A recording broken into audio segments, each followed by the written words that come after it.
You're listening to The Snipers Club. I'm your host, The Sniper, and tonight we're joined by Matty and Tom from the Wigan Way podcast for a special episode looking ahead to Origin 1 on Wednesday and then the Challenge Cup final next weekend. And guys, we're covering more and more Super League ourselves, so if any of the Wigan Way listeners would like to check us out or find out a bit more, then please do Google the Snipers Club Linktree, and you'll find all our socials and access to our free Discord. And we've got a growing community there, and we'd love to have you guys have a look, check it out, and be part of the group. So we're going to kick off, guys, with Origin 1. Welcome, Tom. Welcome, Matty. How's it going, guys? Not too bad, mate. Thank you for having us on.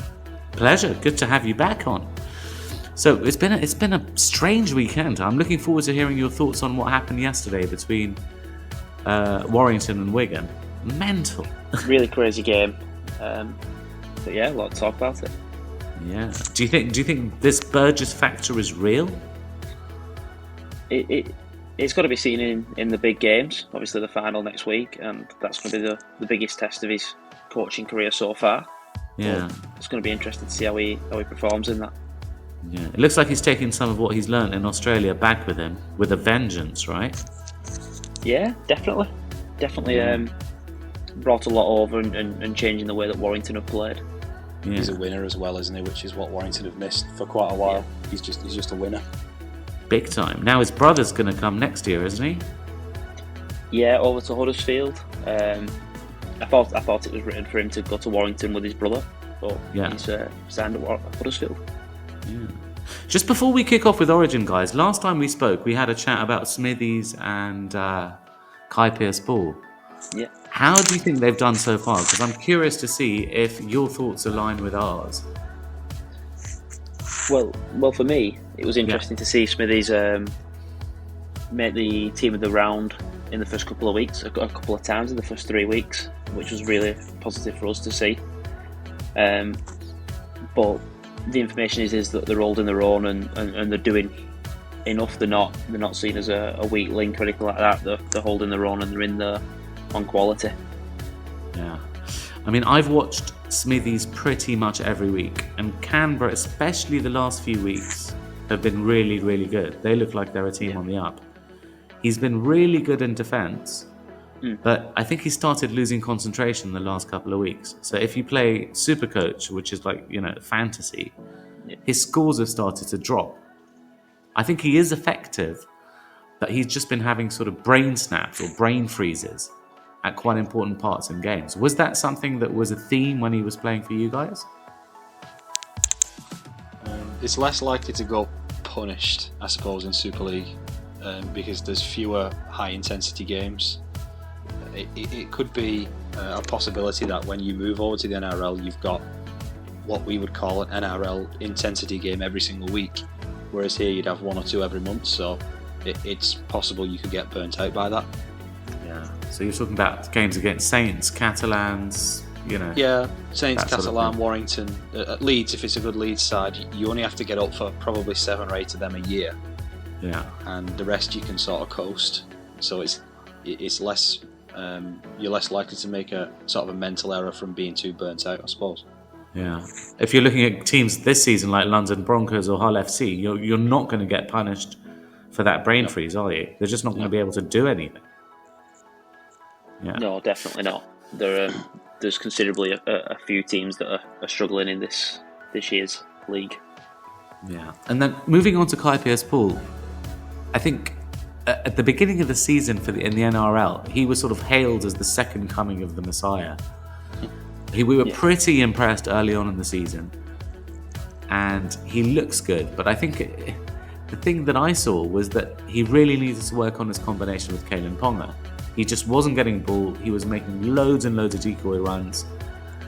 He had, all the potential in the world, but obviously it takes time to build that partnership and for them to have that, understanding between them. So he still hasn't scored a try, I don't think. It's definitely not going to help him. Obviously, the Ponga injury now. With that combination, the fact that it's now a bit of a change until Ponga's back. but it could take a while for that partnership to flourish. But I do think it'll be a real positive one once it does. I've seen a bit of clamour for Will Price to start playing in the halves for them. He's another young player from Super League. Maybe if he could get involved, he's a bit more of a runner. I just think you could sort of use Kai Pierce-Paul with his offloading game a bit more. If you're the Knights, try and get him in and around, trying to get bodies around him. So when he does take those carries, he can bring in the other players around him, because there's definitely dynamic, quick players around him that could benefit from his offloading game. Just feels like he's a bit more restricted. It's true. They haven't worked that out yet. They haven't even tried anything like a Melbourne Storm wraparound play. Do you think that's something that he'd be able to carry off? Yeah, his hands are incredible, and he was always going for an offload when he was at Wigan. So I think I was surprised not to see him use that more so far. Yeah. And then Armstrong came in at fullback. He's played really well for 2 games, and then he had a bludger of a game last weekend. Yeah. And he scored an amazing hat-trick. He even runs like Kalen Ponga. But again, that understanding isn't there yet. I think it was slightly better than it was with Ponga. But his runs looked a little bit powder puff, Kai Pierce-Paul. Like he didn't believe he was actually going to break the line and score. It's interesting, he was never really a line buster when he played for us. He was an offloader. Right. He was drag 4 men into the tackle and put like a Jai Field through. You know, get somebody outside him, get somebody on his shoulder while he drags the bodies in. Yeah. It's an interesting one. And then you guys also said he was pretty good in the high ball. Was he scoring Jeremiah Nanai type tries? Crossfield kicks for him where he was just getting up for them.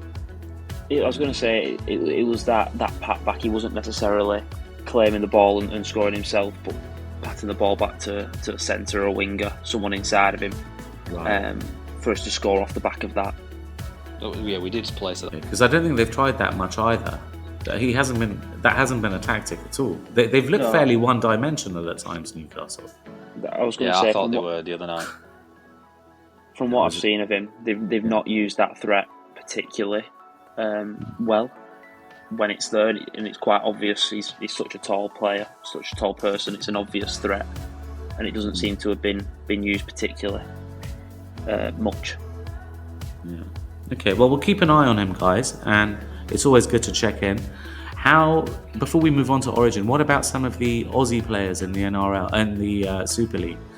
Is there anyone that's caught your eye particularly, other than the amazing skills of Bevan French? Yeah, well, Bevan's got 13 try assists, but I think for me, Matt Duffy's been incredible. Been absolutely outstanding. He's run it all for Warrington. Peter Hiku has been pretty good as well. Now he's moved to centre.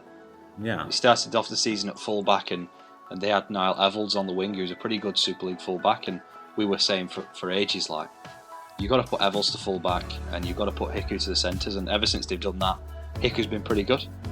Right. Is he scoring tries as well? Yeah, so he's Hull KR's top try scorer. He's got 9 in the league. Because I think he was fading quite badly at the Cowboys towards the end of his career, and I think it was blatantly obvious he needed a new challenge. So it's good to hear that he's rekindled. Yeah, it was definitely a strange one for Hiku to then be at full back. We had an opinion that he'd come over and do a very good job at centre. Yeah. And a lot of the talk before the season was that he was going to play full back, and he's obviously got given the number 1 shirt, which says he's going to play full back for you, and it was a big surprise. But that change probably came around round 5, round 6, and Hull KR have been a better team for that.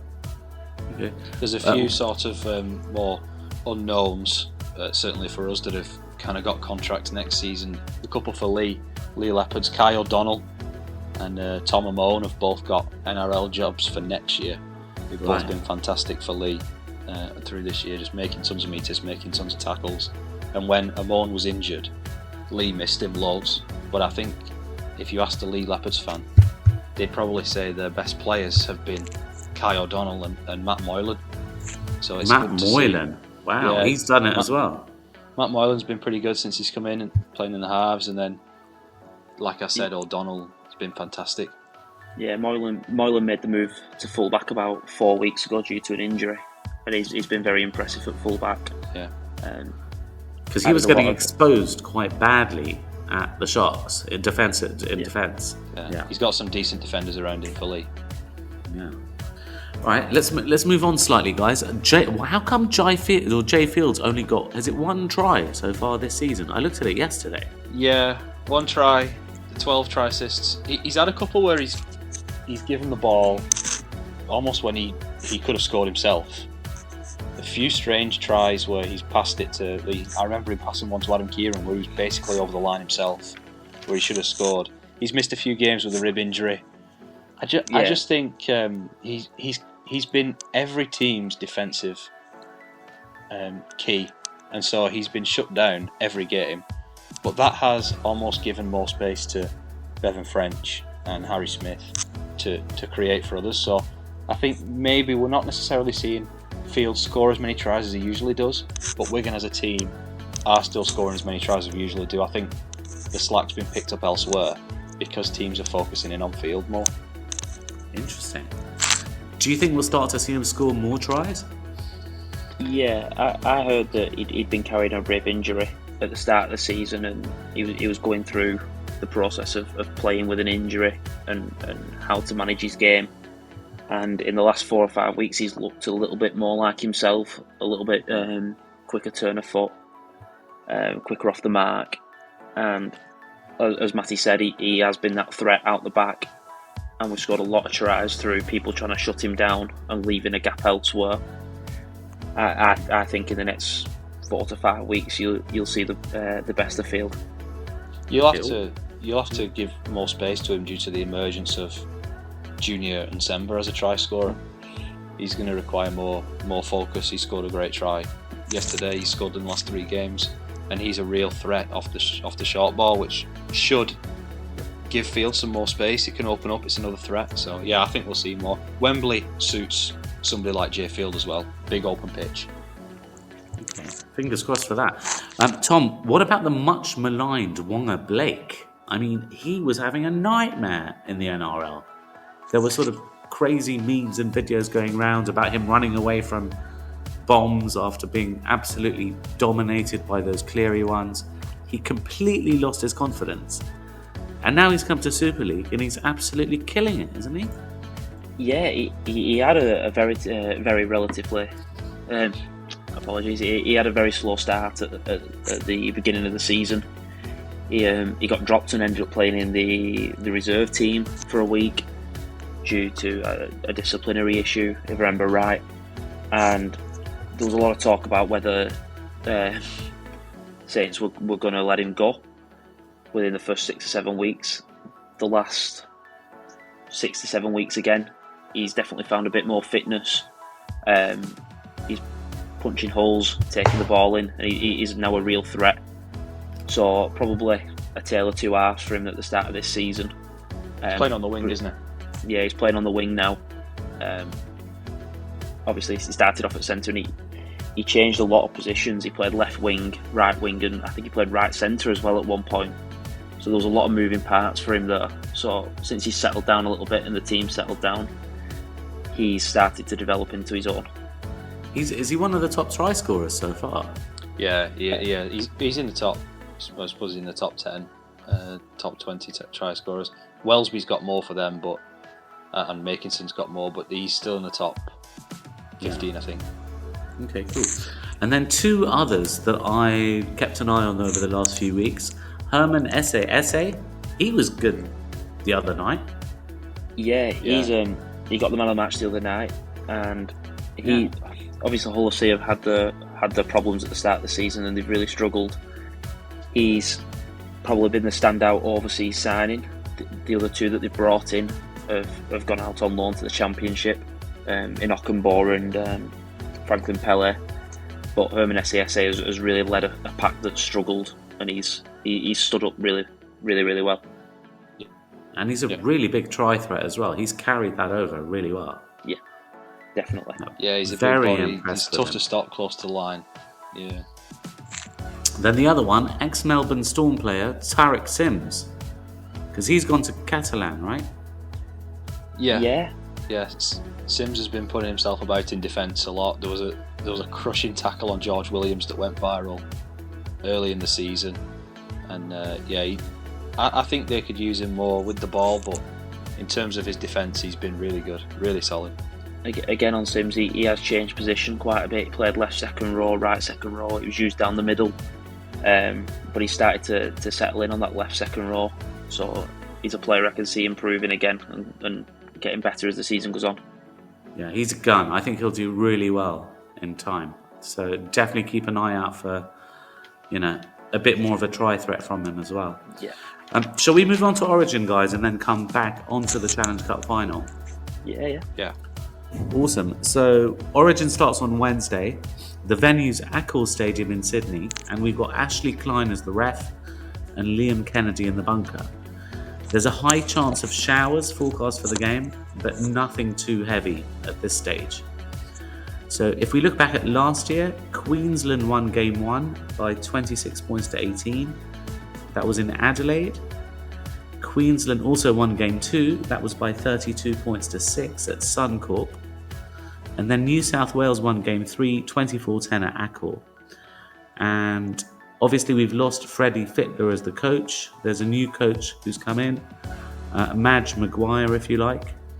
So it'll be all eyes on him over the course of Wednesday. And there were a couple of interesting omissions to the team, so we'll have a look at those. The main one is David Fifita not being selected for Queensland. Have you guys been watching Fifita this season? Yeah, he's always a threat. I can understand why Slater hasn't picked him in terms of the fact that he drifts in and out of games, and is that what you want in an Origin? Yeah. Slater's obviously decided that's not the type of second rower that he wants, and I can understand it. I think he's been. It always takes him quite a long time to build into the season. Yeah. I don't think he started training at the same time as everyone else. He was carrying an injury. It took him 3 or 4 games to get going. He then had 2 or 3 stunning games. And then the whole sort of defensive crisis of the Titans meant that, all was not well within the team. But they've, really dug in. Yeah. I think Slater's spoken about him not being up for all the extra 1%ers that you need to do. So that's a big statement from Slater to say about a player. And everyone knows that that's what wins your big games, them 1%ers. So to see that he's made that statement probably tells you why he hasn't picked David Fifita. Okay, but he's picked Nanai. Does Nanai do those 1%ers defensively? Well, I was surprised that he didn't pick Kafusi, just because he's done it before and he's so reliable. I'm surprised that he went with Sewer and Nanai as the second rowers, but Nanai is X Factor. Yeah, and he's got that X Factor. I think the Titans have really improved over the last few weeks, and I do think Fifita's been playing well. I think if you had a pack full of David Fifitas, you'd be a pretty good side. Yeah, absolutely, for sure. So if we look back at his last 3 games for Queensland, he got 71 minutes in Game 1, he got 49 minutes in Game 2, then he only got 33 minutes in Game 3. So, he's been on a downward trajectory, and I think the New South Wales fans are delighted that they haven't got to worry about a rampaging Fifita. Yeah, I'm sure Joseph Soali is as well. Yeah, I think he would have absolutely monstered him, wouldn't he? Mm. It's not a bad replacement to bring in though, in Nanai. He's a really big threat himself. But he's a threat, yes. But if you look at his defensive stats, he's up there in terms of tries caused. But I don't think he's not going to play the full 80, is he? No, I don't think he'll play the full 80. It's a big call. It's a really, really big call not to pick Fifita. Yeah. And then we had the... Yeah, sorry, mate. Carry on. Oh, no, I was just going to say, and it's going to be one of them that if it comes off and Queensland win, everyone says that it was a masterstroke. If they lose, that'll probably be the big talking point. Yeah.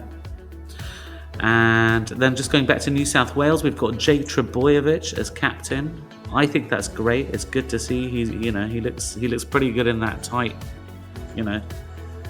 jersey of his. I don't know if you guys saw that online. It's slightly bulging at the belly. No, He's an I'm unusual not. shape, isn't he, Jake? He's an unusual shape. He looks like he's had a few six packs, but it was good to see a slightly different body on there. So big welcome to him. Hopefully he does really well. And then we had drama this weekend with Dylan Edwards getting injured and James Tedesco apparently being recalled. What did you guys make of that? Let's kick off with Matty. Well, yeah, I was surprised initially that Tedesco was left out altogether. I thought he might have been named on the extended bench, or just so he was around there for the experience. And then he was going to play for the Roosters this morning, and then all of a sudden, the day of the game, he's not playing for the Roosters. He's back in the blue jumper on Wednesday. It's a shame for Edwards, because we were really impressed with Edwards when he came over and played in the World Cup Challenge. He's been fantastic for the last few years. Tedesco, I think, will have a point to prove on Wednesday.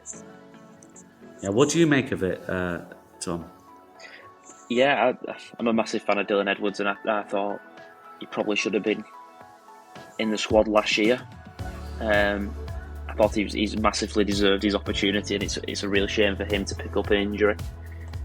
But James Tedesco's got all the experience in the world at that level, and as you said then, Matty, he's got a point to prove, and to earn that shirt for Game 2 and Game 3. I mean, I'm not a massive Tedesco fan. I think over the course of the last season, especially towards the end of it, it looked like he was, a horse that should be retired to stud. The effort areas weren't there. He's obviously tired. Probably too much impact over the years. He played the World Cup. He then went and played the Pacific Championships and everything else. He looked like he was done. So I was a massive advocate for Edwards coming back. And then over the course of this season, game in, game out, he's been a 9 out of 10 for the Roosters and leading from the front. So I've had to swallow my words about him. I would still pick Edwards every day of the week because he's unbelievable. Yeah, I agree with you. About Crichton going to fullback and Burton coming in, but I think Tedesco coming straight into fullback and keep Toto and Crichton together is the right thing for Madge to have done. Yeah, these experiments you often see in the international game, I think you lose quite a bit by moving Crichton to fullback. Yeah. It's just not as effective. And he's such a big game origin player that you need to have a weapon like him. Now the question with Crichton is which side are they going to play in? What do you guys reckon? I think he'll be with Toto, whatever side he plays. He'll be with Toto. And then that probably means he's going against the Hammer, which would be very exciting. Yeah, I disagree entirely. What do you reckon, Tom? No, I thought he'd go alongside the Toto side, up against the Hammer. Really? Especially, yeah. I don't think he get told can. all the time about that side being amazing. I don't think he can. I think it's so imbalanced if you do that. So on our crib sheet, we've got half-back Nico, right centre Crichton, right wing Lomax. And then we've got left wing To'o, left centre Suali'i, and 5/8 Luai. The issue you've got there is if you've got Lomax that's notoriously poor in defence. Suali'i gets found out at the Roosters all the time as well. So if you put them together, you're going to have such a weak edge there on the right-hand side that the Hammer is going to rip them to shreds, and that's without Reece Walsh running rings around them as well. So I think you're forced to play Crichton right centre, Lomax right wing, Suali'i left centre, and Toto on the left, because the Toto and Crichton are good defenders. The other two just aren't. So they're good defenders, so split them up, you mean, one on each side? You have to. I think otherwise they're going to get absolutely rinsed down that side, and Hammer, Walsh, and Tuolangi are going to absolutely destroy them. If he makes that mistake, I don't think he will, but I don't think this is a contest. I think it's that bad. So that's something to keep an eye on as the teams come out, guys. But I do understand what you're saying about going back to the Penrith glory days. They all understand each other. It's logical. The combinations are developed, but from the team selection, it just doesn't really work. No matter I'd love how to see strong it. you make that side, you would then be weakening the other side. 100%. Yeah. I'd love to see it, because I'd love to see that Penrith combination back, and I'd love to see Crichton and Toto next to each other, and I'd love to try and see Crichton trying to expose, weaknesses in someone like DCE, because that's where one of the soft spots are for Queensland. But that's something to keep an eye on. The other thing to consider, guys, is what happens. Let's ask Tom this question: if Nico goes down again in the first 20 minutes, what's the plan there? Well, I think that's causing a massive worry straight away. Yeah. Looking at the bench for New South Wales, there's not an obvious change though. Hudson Young, mainly a second rower. Yeah. Whether he would go in at centre potentially to allow one of the centres to go in the halves would be an option. But again, looking at the bench in New South Wales, I think there's a worry there that if they do pick up an injury in a key position, they might be filling in at a substandard level. Yeah, what do you make of it, Matty? It's a big bench. It's a very big bench. There's really no cover, and I don't see any of them 4 bench players slotting in anywhere apart from maybe, like Tom just said, Young into the centres. And then it's a question: who do you then put in? Like, what do you end up with? Lomax in the halves, or Crichton in the halves? Tedesco in the halves? It's around pegging a square hole, then, isn't it? Whereas if you look at Queensland's bench, they cover a lot more. So if there's no injuries, you'd want to be New South Wales. But if one of them goes down in the first half, all of a sudden you're kicking yourself. Yeah, so he's building a rod for his own back, the new coach, Madge Maguire. If this does happen, again, I think they're going to get annihilated. It's going to be really, really ugly. So I don't know why he's done that. Can you think of any logical reason why he'd try and do that and not make sure that Burton's there on the bench? Well, that's what I was going to say. Obviously, Madge was at Wigan and is very strong about the way that you play the game, strong defensively, run hard, tackle hard. I thought Burton would be in the 17, giving you that option. He can fill in at centre. Did that very well at Penrith. He knows the role well. He's played centre at Origin. Half back by trade, so he could fill in if you pick up an injury there. That obviously then covers for a potential Tedesco injury with maybe like a Crichton going at full back. Having Burton on that bench almost solves a lot of New South Wales' potential problems. Yeah. I personally would have had Burton on that bench spot.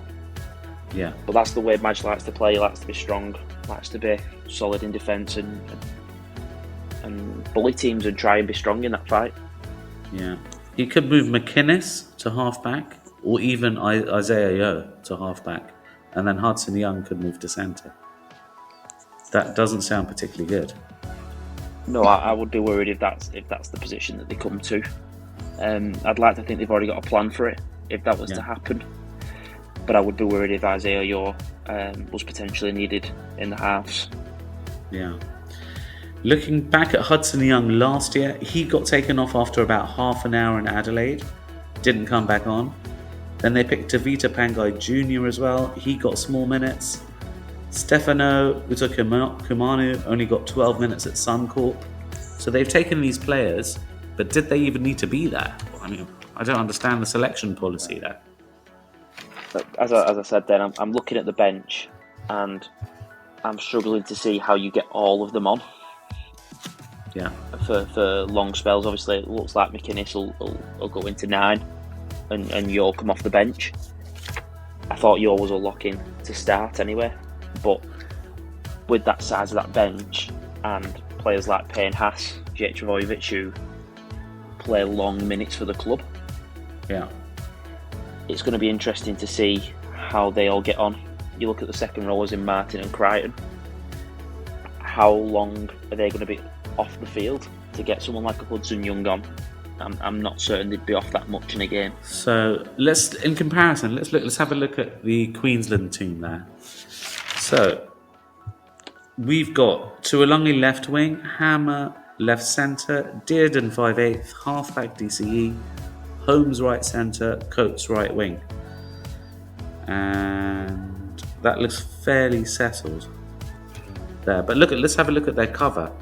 They've got numerous players that can play multiple positions. So if one of their players goes down, there's not going to be any sort of issue. Ben Hunt being number one, stopgap. Yeah, and then the Swiss Army knife is Jermaine Hopgood can play loads of different places. I think he can play through the middle, and you can play second row if you need him to. So I think once you bring Harry Grant on, and I'd like to see Harry Grant do big minutes, but then what do you do with Ben Hunt? But I think Hopgood can play almost anywhere in the pack. I think Harry Grant will come on after 20, guys, for sure. So after that absolute wall for the first 20 minutes, they've then got to deal with Harry Grant, which is a complete nightmare. There's so many options when you look at the Queensland bench, and it feels so obvious that if there's an injury to the outside backs, if there's an injury in the halves, what you would do, where you're looking at New South Wales in comparison, and you're asking questions straight away. Yeah, this is a good time to bring this in. Looking at the last, I think it's 6 or 7 Origin games, historically, there's been an 83% chance of a half going down in a game. This is actually, it's a general stat for rugby league, I think, over the last few years. So there's an 83% chance of a half going down. Of an outside back going down over the course of a game. Do you know what percentage of teams actually win outside when one of those outside backs goes down? I bet it's not many. What would you guess? 1 in 5, 20%? No. 10%. Oh, wow. That's how much the game's changed over the last few years. So doing what Maguire's done, it's potentially quite suicidal. Yeah, I think Madge will be looking at it though, possibly looking at the Queensland bench with Grant and Cobbo, and maybe thinking that they've got the stronger bench in terms of being able to win that middle battle. Power. So that's the way that Madge is going to look at it. But I do agree, that bench is a worry. Now, he's not even legislating for HIA risk. Mm-hmm. That's another. I mean, you've got to take that into account. Obviously, Slater has. Tedesco's got a poor record with his HIAs. Yeah. So I thought there would be one option though on the bench. And you can only bring Burton in for a HIA if it's foul play, right?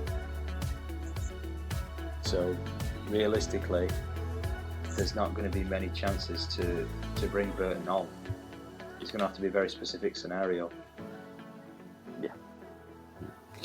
Do you guys think, let's ask Matty this one, do you think Sualihi's better position is on the wing rather than at centre? Well, I haven't seen much of him at centre. I've been really impressed with him whenever I've seen him on the wing. I thought he was okay, not amazing when he played fullback over here in the World Cup 2 years ago, but he's obviously matured a lot since then. So I'm interested to see how he goes. Lomax, we've always known as a centre who's now playing on the wing and playing pretty well. I don't know if there could be a curveball and these two could switch places perhaps, but I'm interested to see how it goes. I was expecting Burton to be named there, if I'm honest with you. Yeah. I think the issue I have with Lomax is he's always liable to try and play a glory ball, some insane cutout pass like he's done for the Dragons a couple of times, which Hunt scored from this season. And that gets intercepted by the Hammer for a runaway try, or by Reece Walls for a runaway try. So I probably wouldn't have picked Lomax. He's been picked on form, but he had a clanger in the last game for the Dragon, and I just don't think it's the right selection. What do you guys think? It's a big call. It is a big call to bring him in. He's only played wing for a dozen games, maybe, if that. Yeah. I think it's a huge, huge call, especially when you've got somebody like Sualihi who has played a lot more on the wing and who's a fantastic winger. Yeah, I suppose Maguire he's bringing his own stamp on this, and this is his team, and that's why he's made so many changes. And he says he's picking players on form.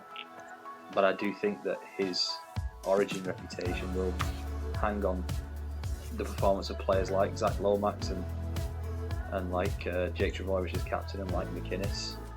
Yeah. Okay, guys, let's just move. What do you think the plan is for Cobbo? Because he said he's going to find a specific role for him. Is that a smokescreen, or what do you think he's going to do that? Well, we were discussing this before, and obviously Slater had come out and said that he had a plan for Reece Walsh and Ponga to get them both in the same side.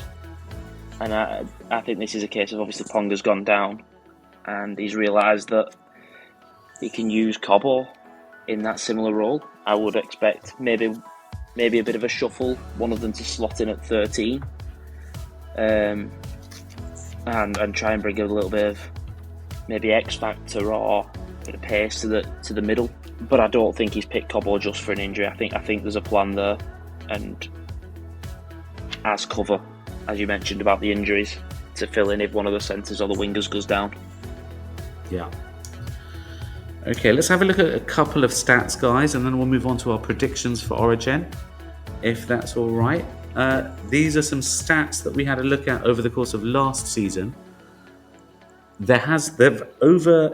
Historically, there have only been 2 games that have ever ended in a draw in Origin after 80 minutes, and that hasn't happened for absolutely ages. So could this be the one? I think we're overdue on those. Queensland had won 38 of 59 matches played at Suncorp. Queensland had never won a series when the captain of both Origin sides are from the same NRL team. Val Holmes needs 5 tries to equal the record for most tries in Origin, which is 18 set by Greg Inglis. And only 6 of the last 14 Origin games have had a margin of 10 points or less, a winning margin of 10 points or less. All right, let's move on. So, Matty, what's your prediction for this game? Who's your man of the match? And what score are you going to predict? So, I'm looking for winner, score, man of the match. Okay. I think it's going to be close. I think to do man of the match first, I think somebody like Patrick Carrigan could be huge. Start at 13, move to prop, and maybe do an hour of this game. I think he could be absolutely enormous for them. I think Queensland are going to win, but I think it's going to be real close. I think it could be something like an 18-14 sort of score, I think. Carrigan, Queensland, 18-14, yeah? Mm. Cool. All right, Tom, what have you got? I'm going to go pretty opposite to that. I'm going to go New South Wales. Again in a close game, something like 14-10. Yeah. And I think one of the second rowers, I'm going to go with Liam Martin to be the man of the match. All right. I'm going to go...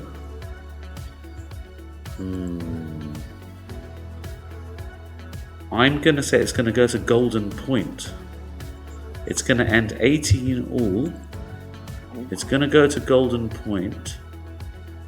Then New South Wales are going to win in Golden Point with a Nico kick. But the man of the match is going to be...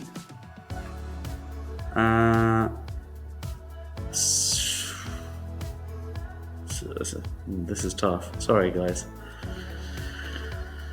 I'm going to have to give it to Nico Hines. I don't really like Nico Hines, but if he's going to kick that winning field goal, he's going to be bloody man of the match, isn't he?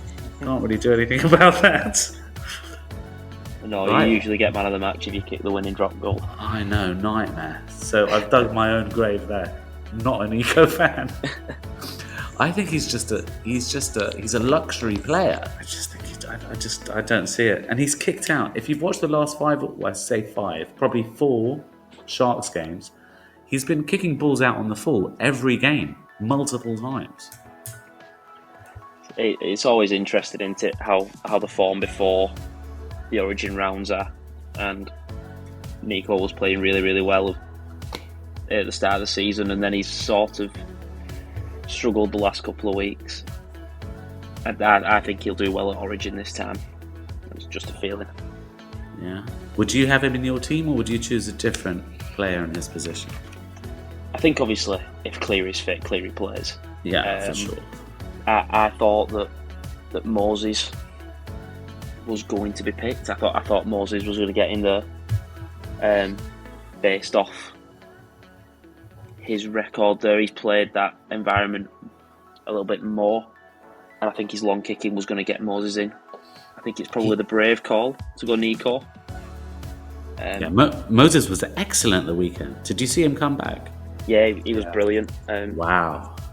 And I if I was Madge, I'd be looking at that, maybe umming and ahhing about whether you've made the right choice after that performance. I know he's just come back out of injury, but to play so well. Okay, cool. Guys, let's see how that goes, and let's move on. So, Matty, if you don't mind, let's start with Warrington. Let's go back a couple of games, not this weekend, but the weekend just before that.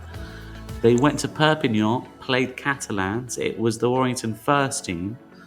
What did you make of that performance? Yeah, it was a great performance, real gritty performance, especially in defence. Catalan have had their struggles with the ball, but they are really, really difficult to break down and to beat in France, notoriously. They've won every game in France this year. They only lost 2 there last year, and this was a big, big win. Burgess described this as Warrington's best win of the season. I would say the cup quarter-final against Saints at St Helens was slightly better, and it was a more complete performance with the ball. But to go away to Catalan and to win gives that side credentials that they didn't already have. Okay. I have a slightly different take on this. Sure, they dug in. Sure, there was spirit. Sure, they had to. It was backs to the wall stuff when they were down a man. When was the sending off? Or what, about 26, 27 minutes gone? Yeah. Something like that. Man, Catalan hammered the door down, but just had no creativity to try and unlock the defence, did they? Arthur Morg was fumbling the ball. Yeah, I have an issue with Catalan, and that's related down to their spine. Too many changes, too many different combinations. For my personal liking, I think I read that it was the 9th different spine that they'd had in the first 13-14 rounds, and that's obviously going to mess with your creativity. And Tom Johnston wants out as well. Well, he's already signed. He signed with Wakefield for next season, who are obviously in the Championship at the moment, but are flying. Another one, Mike McMeekin, who is at Catalan, has also signed for Wakefield for next season. So I expect a lot of changes there. Right. Do you think that they're going to be a team in decline, or do you think they're just going to have to rebuild again? I think it's going to be a massive rebuild there. There's a couple of guys getting on a little bit as well. Jordan Abdul is not re-signing after his loan deal ends. So they lost a lot of players last year. Mitch Pearce, Sam Tompkins are obviously 2 massive players to lose from your spine, and I think they're probably going to lose 2 or 3 more from really crucial positions. Right. So the game continues. Catalan try and score, ineffective. Gets to 77 minutes. Left-hand corner. Ball goes down. Try or no try? I mean, I had my own view of that. This insufficient evidence rule. Yeah. You just want to unpick all the bodies. What did you guys make of it? Tom, why don't you let us know? Well, first of all, just to mention that rule, obviously we're in a different situation to what it is in the NRL. Yeah. Mainly because it's the first season we've had video refs at every game. So we always had this. You give a try or no try on field. It's very hard to overturn the on-field decision. How did it go up as no try, is my question. The guy is like half a foot over. I don't know. The referee had the best view of it, so we've got to go off his opinion, but it's so hard to overturn those tries. It's too difficult to overturn them, you would say.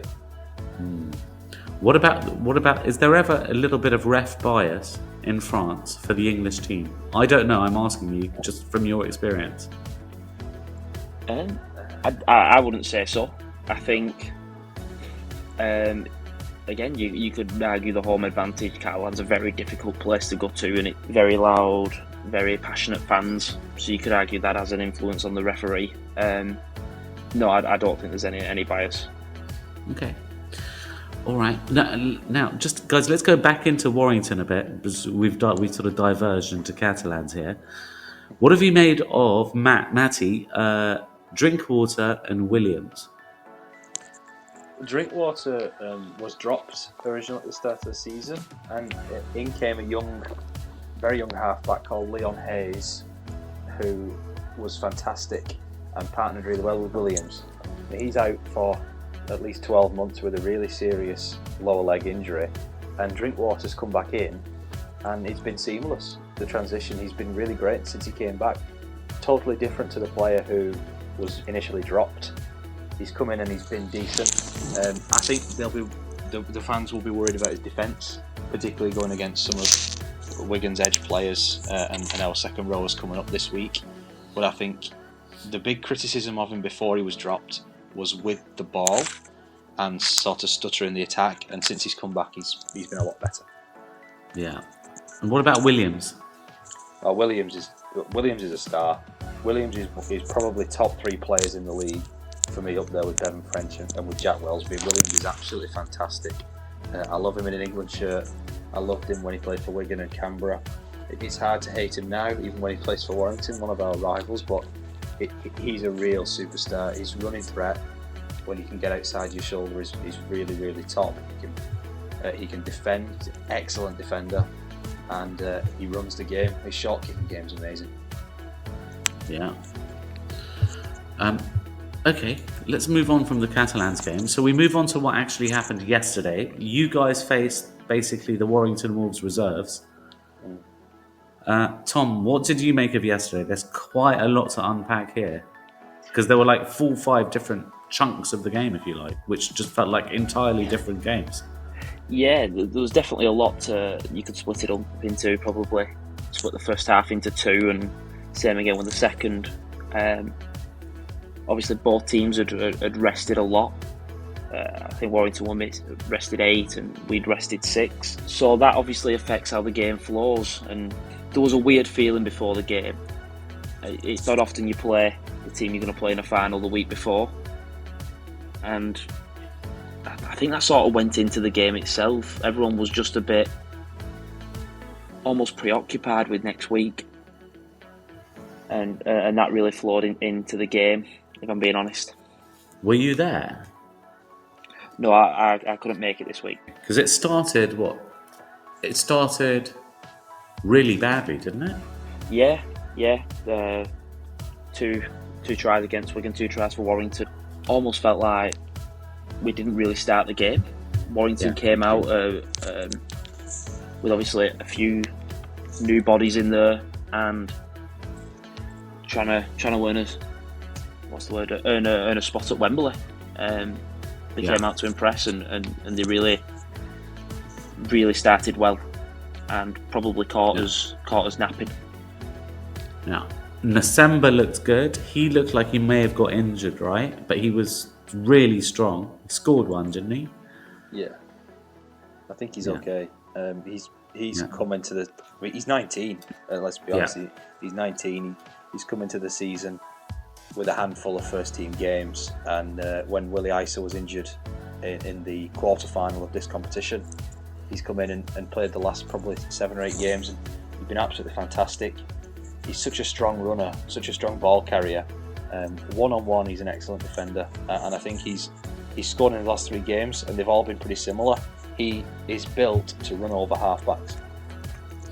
Is there anyone you can compare him to in the NRL? It's tough because we always talk about his comparison being Kai Pearce-Paul himself. They're very close friends, and they worked really well together last year. But almost the Kai Pearce-Paul that we saw, who was strong, taking it into the line, could offload, and was an excellent defender again. So I suppose if you're talking about somebody currently over there, somebody maybe at the top of his game, you're looking at a real tall, strong running second rower who just batters into people, maybe like what Felice Kafusi has been. Yeah. And I'd love for him to have that sort of career, where almost you can give him a short ball and he'll crash over, or you can use him as a decoy, and a great defender, like I said. Yeah, he looks really devastating. So, yeah, that's a really, really good one there. And then you guys had, 20 minutes of brilliance? Yeah, Bevan French brilliance, really. It's a good job he wasn't rested. He's been far and away our best player this season, and he was again yesterday. He can create something from nothing, but he's really grown into the standoff role, what we call standoff, or in the NRL call 5'8". He's really grown into that role, having not played it ever until this time last year. And he's really organising the team now. He's developed a kicking game, but his running threat is still tremendous. He makes defenders miss for fun, and he can pick a pass to put a supporting player through, such as he did with Cruz Leeming yesterday. It was frightening. I mean, I think it was the best performance I saw by any player, probably in the last month or so. NRL, wherever you look, it was that good. Yeah, he was just as good, if not better, against Huddersfield 2 weeks ago. He just runs the game. When he gets like that, you just can't do anything against him. Yeah.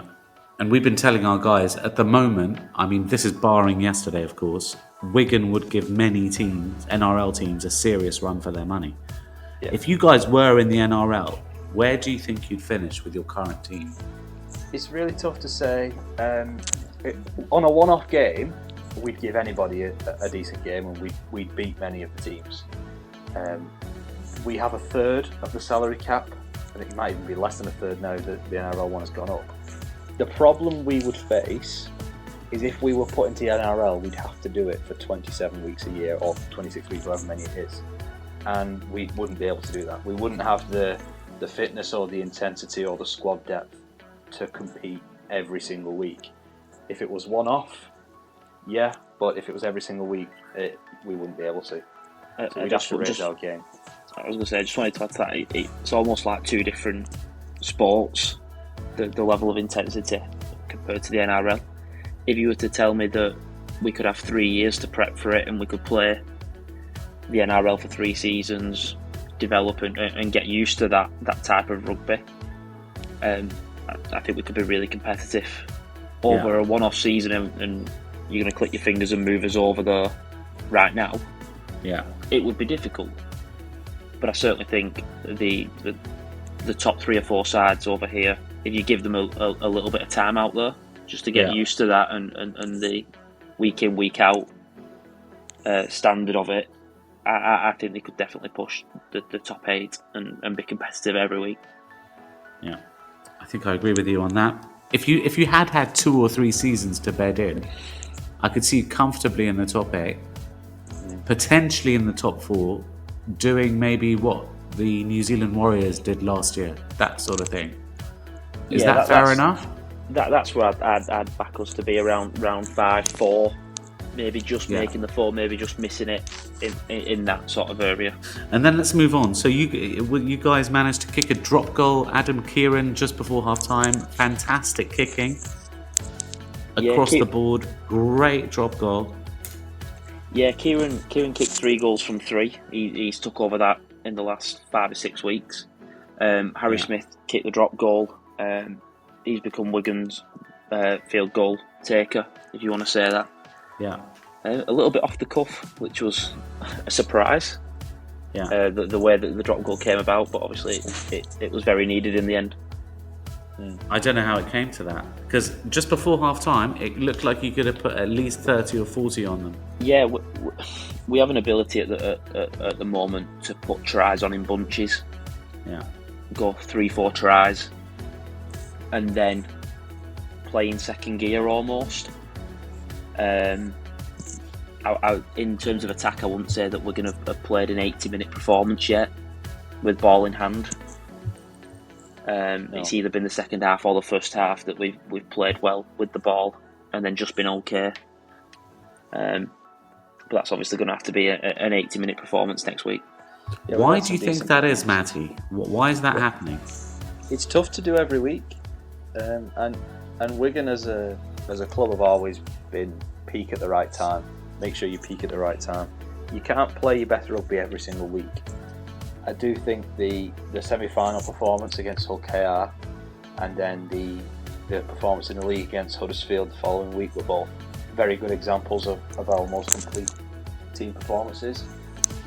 I do think we're pushing for this cup final, and then you'll probably see a drop off again for us to try and have a late rally coming to September, October time. It's really difficult to be firing every single week. Well, it's impossible really. And I think you've got to time your peaks correctly. I do think had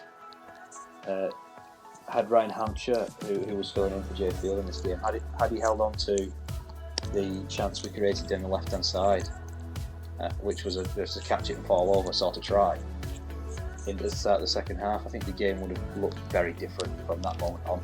I think we'd have then gone 3 scores in front, and I think it would have killed Warrington's chance of a comeback. I think him dropping that ball, giving them 7 tackle set, kind of gave them a bit more of a belief that they could win the game. And the longer it went on, and I'm sure we'll talk about the red card, once that starts to factor into it, you're giving Warrington a chance. I think if that try gets held on to, we're looking at a completely different game. Yeah, are you guys more of a first half team or a second half team this season?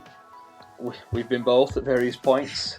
I know we blew away Hull KR in the semi-final in the first half, but before that, sort of Catalans and Huddersfield in the league, we've been second half teams. So it really isn't us being a first half or a second half team. We've been both at various points of the year. And like Tom said, we haven't really strung together a perfect 80 minutes, but we've had a few good games recently. And look, that side we put out yesterday was quite a bit different to what we'll put out on Saturday at Wembley. So to read, I wouldn't want to read too much into our performance yesterday. I think we'll be fit and ready to go for Saturday at 3 o'clock. Okay. And Liam Marshall, he went down as well. He had a stunning try. And then what's the update on him? He said he's fine. He's a big player for us as a winger. He's got 19 tries in 15 so far this year, and he always seems to score loads of tries for us on that potent left edge. Match-winning try in the Challenge Cup final 2 years ago. Match-winning try in the grand final last year. He's a really important player, local boy, and he really gets the team going. So he'd be a big miss if he weren't to play, although I think he himself would say in 2017 we lost a winger on the morning of the game and he filled in, and that was a big moment for him. So there's always a chance for somebody if you're missing out. He said, however, yesterday that he expects to play. He said he's fine. If he doesn't make it, who's covered there, Matty? Well, it would ideally be a young player called Zach Eckersley, who can fill a number of positions. He played yesterday at centre. I think he probably will have to play centre because of the red card to Adam Kieran, but it would probably be him if everyone else is available. He's a really, really talented young player coming through. He can play wing, centre, full-back. He can play anywhere. He can play in the halves, and we really like him. He's the sort of player who, if it became fashionable to carry a back on the bench, which it isn't here, like it's starting to be in the NRL, if that sort of comes over here, he'd be the perfect guy to have coming off the bench because he can fill in 1 to 7. All right. Shall we move on to the red card? Yeah. What did you make of that, Tom? It's definitely a red card. There's no real defence for him. There's the argument that... Would you mind explaining to the listeners just what happened for the red, so they can get a visual picture of it? Yeah, so obviously from a scrum player in Warrington's own half, young lad taking the ball in, Kieran has lined him up. He's sort of got tackled from someone leaving the scrum. He started to fall a little bit, but Kieran's then come in, leading with the shoulder. There's not really any arm wrap, contact to the head, and is pretty much what we've come to expect to be a red card. There's no real complaints from anyone that I'm aware of. It's almost certainly a red. And there's no mitigation for that either, was it? It was pretty blatant. Yeah, it's as obvious as they come. There is the fact he did fall slightly, but there was no arm wrap from Adam Kieran, which automatically puts you in bother whether you hit the head or not. So Matty Pete wasn't overly happy, and I don't think anyone at Wigan could complain. And then the game started turning from there, didn't it, Matty? Briefly. Yeah. I mean, we were lucky, I suppose, that there was only 10 or 11 minutes to go at that point.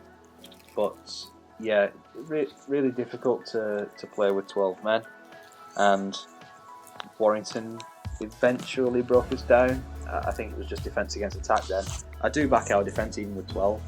We showed, even against St Helens, when we were with 12 men for almost 50 minutes, that we only conceded 2 tries then, and they were really late.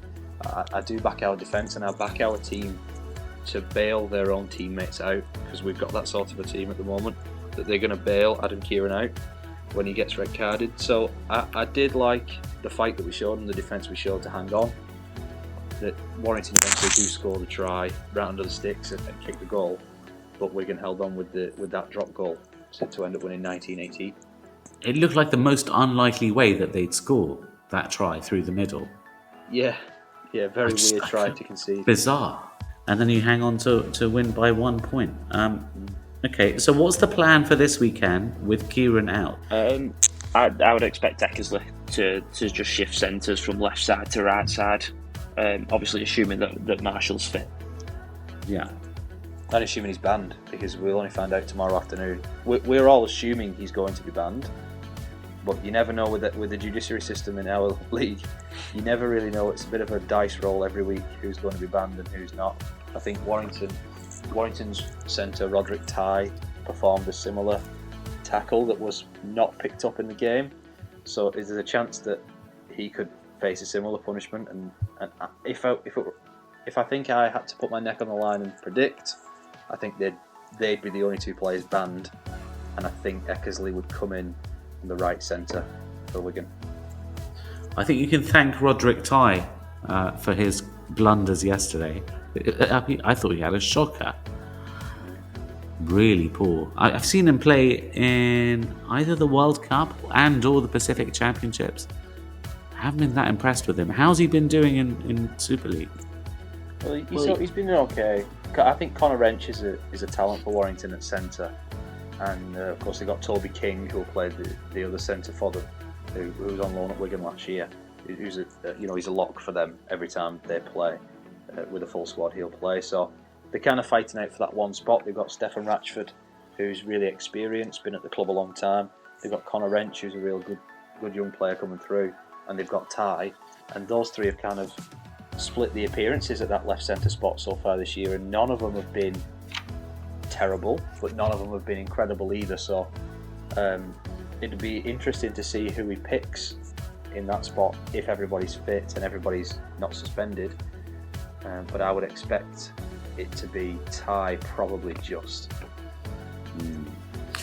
Okay, Tom, let's talk about the Burgess factor. They look like they'd run through an absolute brick wall for him at the moment. Do you think he's the real deal? Yeah, I'll be honest, I held my reservations up at the start of the season about Burgess, only because there seemed to be this thing that he would become in, because he was a brilliant player and a brilliant leader on the field, that he'd just transition into coaching. So I held my reservations until I saw a little bit more of him as a head coach. He's showing that they're playing for him. They obviously had a lot of issues with the coach last year, and he seems to have fixed a lot of the attitude issues and culture issues around the club. And he's a leader, he's a winner, and he's going to be a massive factor for Warrington coming into next week. He knows how to win things, and he knows what's expected, and he's sort of set that culture, fixing a lot of the issues at Warrington. They look like they've got belief again, don't they, Matty? That's the main thing. Yeah, they're a side that are playing for each other, and they're a side that genuinely look to enjoy their rugby league and look to have fun with it. Not just to believe they can win, they look like they're having fun again. they look like a team that was under a load of pressure last year, and were trying to play a certain way that didn't really suit them. And I think the way Burgess has got them set up is very free. It's playing to the strengths of George Williams and Matt Duffy and Toby King, and look, he's got some genuine winners in there as well. And Williams is an excellent, outstanding player, and as long as he plays for a team, they've got a chance of winning. And now Duffy's becoming his partner in crime, you would say, where they're both playing really well together, and he's given them the keys, I think, to the offence. They're playing an expansive style that I haven't seen for a very long time. Yeah. Well, Salford played it a few years ago and got to the grand final playing it, probably 5 or 6 years ago now. But we don't tend to see it often here in this country, but it's good to see. Hull KR are playing something similar at the moment. We kind of pick and choose our moments as Wigan to be expansive, and we don't tend to take many risks inside our own end, but Warrington do, and it's certainly a tactic that seems to be working for them. They're a lot more expressive, and they're a lot more confident. Are they focusing more on their left side attack than the right? I mean, because there was a theme at the Rabbitohs. I wonder if he's doing something similar there. I don't know enough, which is why I'm asking you guys that question. I don't particularly think so. I think Thewlis has got a lot of tries, and Ashton's got a lot of tries, and that's their two wingers. So I don't think they're favouring one side over the other. George Williams is got a bit of a free role. He is playing more on the left when they've got the ball, but he is also popping up all over the field. And Drinkwater tends to stick to the right hand side, I think. But in defence, it's interesting that Drinkwater was on the left yesterday without George Williams. Okay. Right, guys, let's move on to where you think the final will be won and lost. What are the areas that we need to look out for? What are the matchups that we're looking out for? How's it going to pan out? I'll ask Tom first. Sorry. That's all right. The first matchup is for me, has got to be the two props that didn't play yesterday, Luke Thompson, Paul Vaughan. Both lead their teams, both dominate the packs, both dominate the meter making pretty much every week, and whichever one of them wins that respective battle, their side's going to have a real strong chance of winning this game. Okay, Matty? I'm looking at two edge players. I'm thinking about Junior and Semba trying to run over Josh Drinkwater again. I'm thinking about potentially Fitzgibbon trying to do the same over, well, it will be Bevan French on that side. So I'm thinking those two stronger in second rowers that have made a habit this year of running over people, it'll be whether or not one of those two can get close enough to the line and get a good enough matchup to try and get over the line themselves. That's Lucky Fitzgibbon from the Knights, right? Yeah, he's been running it in real strong at the start of this season. He's been playing on the left hand side for Warrington and doing pretty well. He had an excellent season for the Knights last season as well. Lots of Newcastle fans were really upset that he'd gone. So he's done a really good job at Warrington, has he? Yeah, he's been good. He didn't play yesterday, he was one of the ones rested. He'll be straight back into the side for the final. One of the key players, along with Vaughan, as Tom mentioned, the key players in the pack. Those are two interesting matchups. What sort of tactics do you think? Do you think this is going to be high scoring or low scoring? I know what you're going to say historically, but I'm just wondering how you think the coaches will approach it. Well, Challenge Cup finals are usually have more points in them than grand finals due to the weather. In the grand final usually being terrible, and the weather for the cup final usually being pretty good. And Wembley's a pretty big pitch, so there's going to be plenty of space for Matt Duffy and Jay Field. Let's just say that. So I think there's going to be points scored in this one.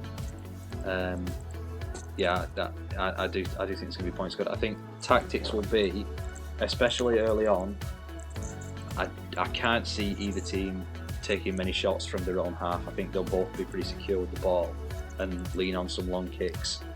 I do think once the game opens up, you could see somebody like a Cruz Leeming try and speed up the game for Wigan, and George Williams try to do the same for Warrington, and then they'll start taking more shots. But I think it'll be a cagey opening. Could this be a draw? Very possibly. We've had a Golden Point final before between Leeds and Salford, I think it was, and so it's very possible it's going to end up being a draw. Two quality sides, and neither one of them will want to make a mistake, which will lead to, I think, people taking shots at goal, and that tends to lead to a closer game. You can see what I'm getting at. Could Origin be a draw, and could this be a draw as well? Could be. It could be. I think obviously last year we had a draw. Last year that went to Golden Point. Oh, in the same final? The final last year went to Golden Point, yeah. Oh, yeah. So I doubt we could see two in a row. I'd be amazed if we had two in a row. But I wouldn't be saying that this is going to be I don't think this will be a 20-point winning margin, whatever way it goes. I think it'll be somewhere around 4-8. Okay, cool. Guys, let's move on and get the predictions in. So, Matty, who have you got to win? Who's your man of the match, and what do you think the score will be? Yeah, I'm going to surprise nobody by going for Wigan. I think I'm going to go, let's say, 20 points to 16. And for man of the match, he's always a safe bet to be man of the match in a big game. Jake I've got Wardle. B down. Ooh, Jake Wardle. I was starting to write B there. Yeah, for Bevan French, yeah. Yeah. Yeah, Wardle tends to get it over him in the big games. Harry Smith's also a decent shout, but Bevan French could. If he turns up Bevan French, he will be the best player on the park. But that doesn't always necessarily give you man of the match in the Challenge Cup final. They tend to give it to somebody hard-working, because it's the rugby league writers who award it after about an hour of the game. It's a really weird system. Okay, so who have you got to win, Tom? And what do you reckon the score will be? I'm obviously going to go Wigan. Yeah. Can never vote against Wigan. Yeah. I'm going to go something like we'll go 30 points to 26. Nice. Ooh. And man of the match? Man of the match, I'm going to go Harry Smith. Back on kicking duty, suspected, and I think he's going to boss the game. He should have got man of the match in the grand final, shouldn't he? And then they give it to Wardle? Wardle got the man of the match in the grand Yeah. final. Harry Smith deserved the man of the match in the cup final 2 years ago. But they gave it to Chris McQueen because they were choosing it while Huddersfield was still ahead. Yeah. But Harry in big games, if he gets his kicking game right, especially the first couple sort of land where he wants them to land, Harry just controls the game. I thought he was robbed. I thought he should have got it in the grand final. Yeah. And then they sort of rushed that award. They didn't give it out properly and changed the channel. What the hell was that about? I'll just say, I know we mentioned it then, but this award is picked about the 65th minute of the game. The reporters pick this, so they've got to go around and manually get all the votes. So have a look for who you're thinking deserves it after 65. Good point. Can you remind me of that this year when it's a bit closer to the time? Might be quite useful. Yeah. I'm going to make a prediction. Guys, don't take this as gospel at all. But I'm going to say it's going to end 12-12. The man of the match is going to be my man, Harry Smith. Should have got it last time. And then there's going to be a winning field goal. Who's going to score that? It's got to be Harry Smith, hasn't it? It's Harry Smith or George Williams, depends who you think's going to win. It's Harry Smith, mate. It's 13-12. I like that. Let's hope it pans out that way. It's the Harry Smith show. Guys, awesome. So we've got one other thing for you guys, for the listeners. We've decided to do a double for you with one selection from Origin and one selection from the Challenge Cup final. Have you come up with something, guys, for this game? We kind of like an anytime try score from each team. Okay. So I think we're going to go Jake Wardle and Matty Ashton to score anytime. Okay. Are they singles or are you taking them together? I'm taking them together. Okay, so it's a double already. Yeah, you do you though. Okay, Jake Wardle and Matty Ashton. Are you guys doing this together? Yeah, we had to work this one out. We worked it out together. So basically, the two that we've got are Angus Crichton and Joseph Sualihi. Oh, I like that. So we've got 4 in total. So maybe we'll come up with some combos, work out how we're going to skin this cat, work out the odds, and then we'll post it on Twitter for you guys. And we'll put it in the show notes on Spotify, just to see if we can carry this through to the weekend as well. That'd be quite fun. Yeah. Cool, guys. Thank you very much for joining us. Thank you. It'll be good to do this more often. And have a great time. You're going to the game, you're not playing cricket. We are going to the game. Nice. Our cricket team will have to do without us this weekend. Captain and vice captain going to Wembley. Perfect. Awesome. Well, good luck. Have a really good time, guys. And yeah, let's do it again soon. Can you please let our listeners know how they can follow you? Yeah, Twitter's our best shout. At the Wigan Way on Twitter, and then we post our weekly podcasts on YouTube, Spotify, and Apple Podcasts, talking about Wigan game, Super League, and the NRL, and doing some predictions too. Perfect. And for any of your listeners that would like to find out more about us, you can find us on Twitter at the Snipers Club NRL, or you can go and Google the Snipers Club Linktree. You'll find all our socials on there, Spotify, Discord, and everything else, and you'll be able to connect to us that way. So you've been listening to the Snipers Club. Please like, share, and help our channel grow.